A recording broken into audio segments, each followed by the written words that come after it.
Salut à tous. Azul. Je ne suis pas l'auteur de ces histoires.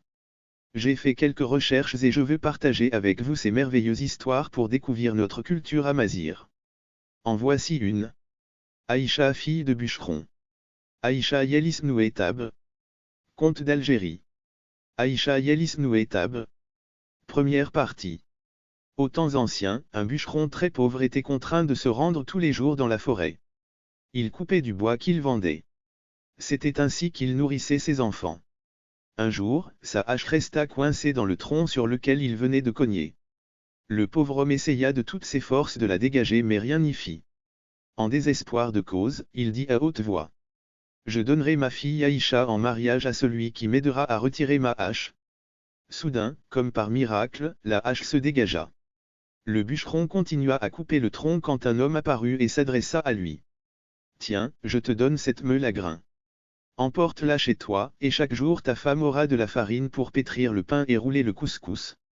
Mais personne ne doit la voir. Recommande bien à ta femme de la recouvrir et de la garder loin des yeux indiscrets, sinon elle perdrait tout pouvoir. C'était un djinn qui vivait là, le même qui lui fit récupérer sa hache. Le bûcheron remercia et emporta le moulin qu'il donna à sa femme tout en lui recommandant. Attention! Personne ne doit voir ce moulin à grains. Recouvre-le bien après chaque utilisation. Tu n'auras qu'à retirer le drap pour avoir de quoi pétrir le pain et rouler le couscous. Elle promit. Ils vécurent de ce dos et le bûcheron n'eut plus besoin d'aller couper du bois, les voisins l'ayant remarqué s'étonnèrent. Comment donc nourrit-il sa famille maintenant qu'il ne bouge plus de chez lui? Un jour que Aïcha, la fille du bûcheron, jouait avec ses camarades, elles l'interrogèrent. Comment faites-vous pour manger alors que ton père ne va plus travailler? Mon père. Ah. Mais il a reçu d'un homme, dans la forêt, une meule à grains magique. Nous n'avons même pas besoin de moudre le grain, la meule nous donne de la farine pour le pain et la semoule pour le couscous. Voilà comment les voisines découvrirent la bonne fortune du bûcheron. Pleines de dépit, elles insistèrent auprès des jeunes filles. Allez jouer avec Aïcha la fille du bûcheron et rusez pour qu'elle vous montre cette meule magique. Un jour, en l'absence du bûcheron et de sa femme, Aïcha céda et invita ses camarades à venir voir la meule. Soulevant le drap, elle dit. Regardez, la voici.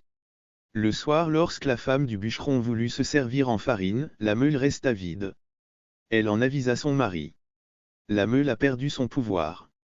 Elle ne donne plus de farine. L'homme qui avait compris ce qui s'était passé, soupira. Dis-moi plutôt de reprendre ma hache et d'aller au travail. Dès le lendemain, il reprit sa hache et reprit le chemin de la forêt. Soudain, l'homme lui apparut. Mais je t'ai donné une meule à grains. Qu'en as-tu fait? Elle a perdu ses pouvoirs, répondit le malheureux.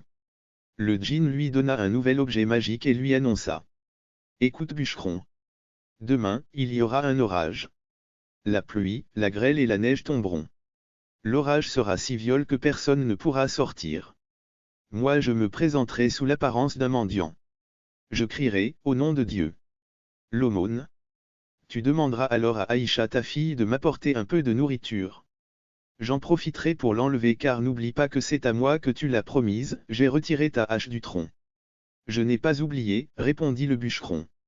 Elle est à toi. Aïcha Yelis Nouetab. Deuxième partie. Résumé de la première partie. Au bout d'un moment le djinn auquel a été promise Aïcha Yelis Nouetab, réapparaît et rappelle au père sa promesse. Le lendemain, le ciel s'assombrit et un violent orage éclata.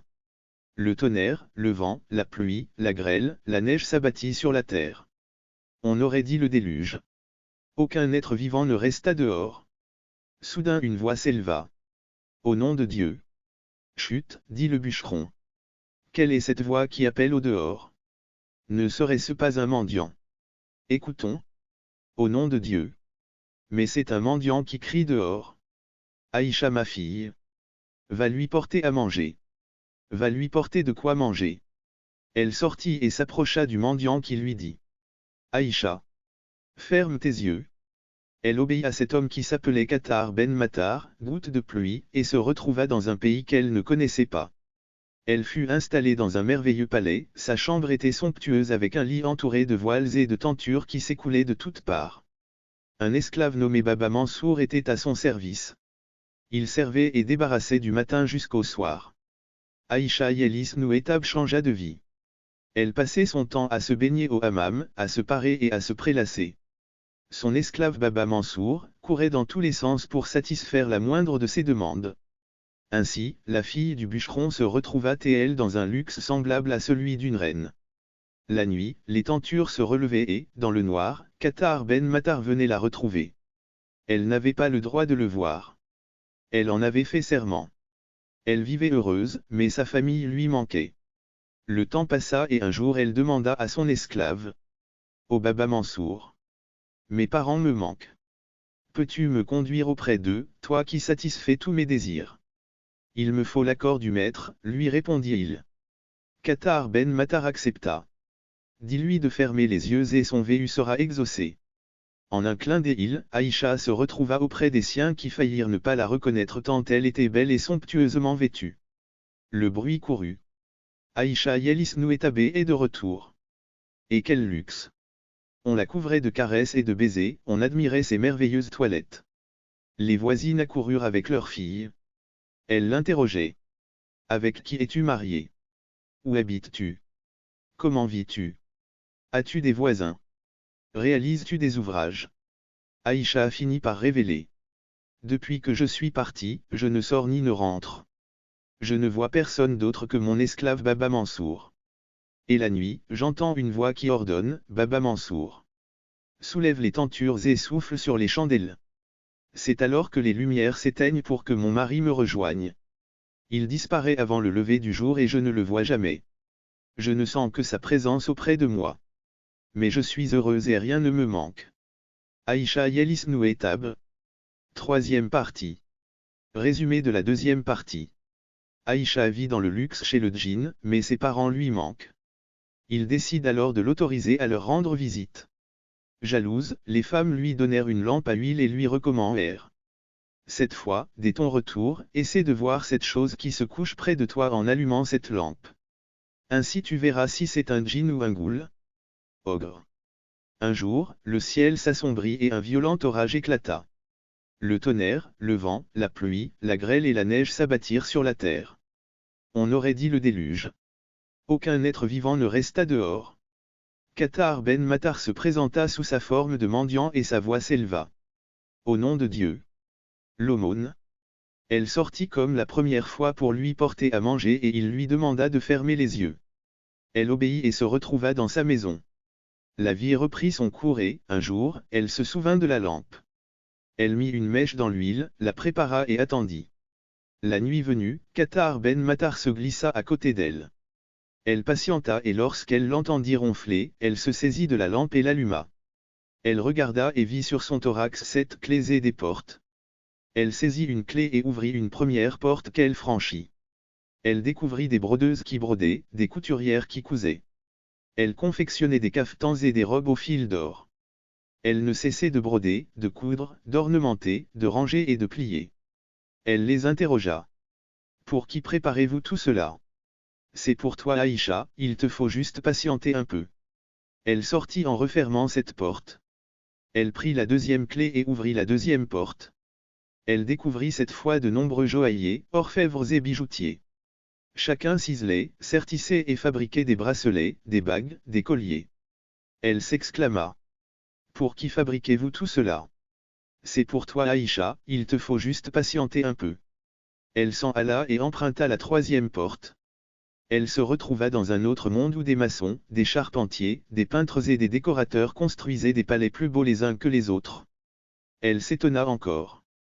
Pour qui tout cela? C'est pour toi Aïcha, il te faut juste patienter un peu. Elle repartit. Mais au moment où elle sortait de cette troisième porte, Qatar Ben Matar se réveilla. Il disparut sur le champ ainsi que tout ce dont il l'avait entouré. Malheureuse, elle décida. Je vais errer à la recherche de mon fiancé. De pays en pays, elle marcha tout en demandant autour d'elle. N'auriez-vous pas vu Qatar Ben Matar? On lui répondait. Qatar Ben Matar devait se marier, seulement sa fiancée a rompu le serment et, curieuse, elle est allée ouvrir les portes interdites et elle l'a tué. Les djinns l'ont depuis précipité dans un monde qui n'est pas d'ici.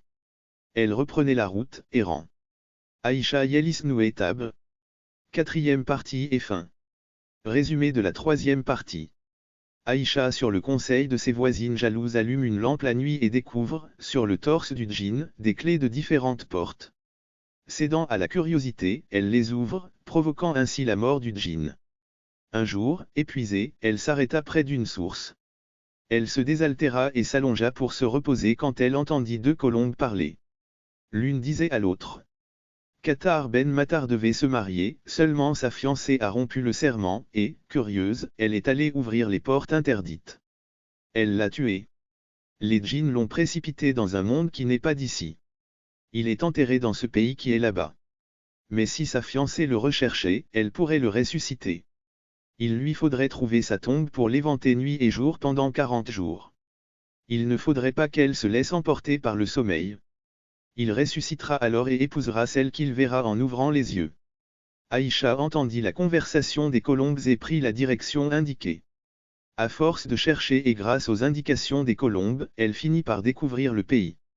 Elle trouva la tombe, s'installa à la tête de la sépulture et se mit à éventer. Elle éventa sans relâche, en luttant contre le sommeil qui grandissait.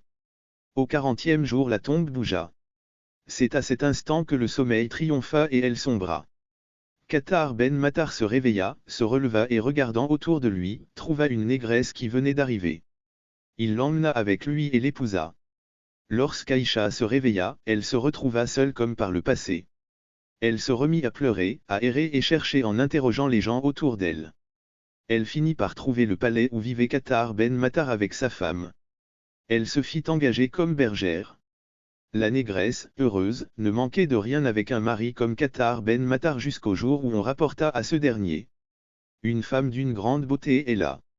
Elle garde le troupeau de chamelles et elle est arrivée en te cherchant. Il alla lui rendre visite et l'interrogea. Dis-moi, femme, que cherches-tu? Sidi. Monseigneur. Permets-moi de tout te raconter. Je t'écoute, dit-il, intrigué. Elle lui raconta tout depuis le commencement, comment elle avait ouvert les portes, comment elle avait entendu la conversation des colombes, comment le sommeil l'avait saisie au 40e jour et tout le reste. Oui, c'est bien moi, dit-il. Et il appela la négresse. Dis. C'est toi qui as éventé ma tombe pendant 40 jours. Non. Révéla la négresse. Moi, je venais d'arriver quand tu as ressuscité. Cette femme était endormie près de la tombe avec un éventail à la main. Mais tu m'as regardé et demandé en mariage et je n'ai fait que t'obéir sans bien comprendre, ô Monseigneur. Qatar Ben Matar recouvra la mémoire et épousa Aïcha Yelis Nouetab. Pour ses noces, elle reçut tout ce qu'elle avait vu se préparer en ouvrant les portes. Des merveilles et des merveilles.